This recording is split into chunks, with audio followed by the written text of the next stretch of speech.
Welcome to this third video in the series, Antibiotic Resistance and Dairy Producers. This segment will discuss what good antibiotic use on a dairy looks like, and how some of these practices can help reduce dairy medication costs. To help slow the spread of antibiotic-resistant bacteria in both people and livestock, all food animal commodities, from poultry to dairy, are being asked to partner in judicious use or antimicrobial stewardship programs. So what does this actually mean? While each farm will construct a treatment program that best fits it, there are some components of prudent or judicious antimicrobial use that will be common to all programs. The first component is to ensure that your health programs are maximally effective in preventing disease, which will minimize the use of antibiotic treatments in the first place. Preventing disease also has the greatest opportunity for return on investment. A case of clinical mastitis may cost between $100 and $200, and an average case of lameness may cost $400. The California Dairy Quality Assurance Program has an extensive series of web pages dealing with disease control and animal care issues and focused on identifying the most cost-effective practices yielding the biggest return on investment. Another way to slow resistance is using non-antibiotic practices which treat or prevent disease, like vaccination or foot baths.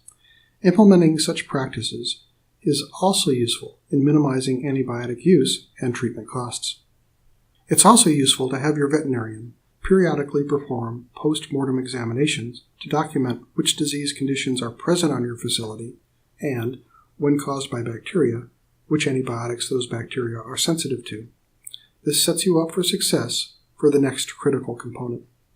Working with your vet to select the most cost-effective, lowest-tier, most narrow-spectrum antibiotic to use. This represents another opportunity for significant cost savings. Let's look at one example of how this might work. In spite of good sanitation, colostrum management, nutrition, and a robust vaccination program, a producer will still periodically need to treat some weanling heifers for respiratory disease. Using periodic necropsies, the veterinarian can sample infected lungs for later culture in the laboratory to identify bacteria that may have contributed to the disease. The lab can also determine which antibiotics this particular strain of bacteria is sensitive to. If the bacteria is sensitive to the simple, low-cost tetracycline, then it's an obvious choice, costing only 27 cents a day to treat a 300-pound heifer. If the bacteria is resistant to one of the lower-cost antibiotics, then a newer generation drug can be selected. Knowing which drugs the bacteria are sensitive to and resistant to allows you to select the most cost-effective treatment. In short, picking the right drug for the right bug can save you money. All of which brings us to the last and most important component of having an effective, responsible drug use program. That is, partnering with your veterinarian.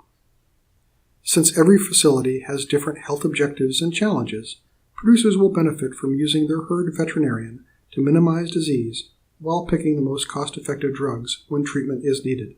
The most effective component of any well-run livestock medication program is involvement with the herd veterinarian. This concludes our third video. In the last segment of this series, we'll describe the new state and federal laws regarding livestock medications.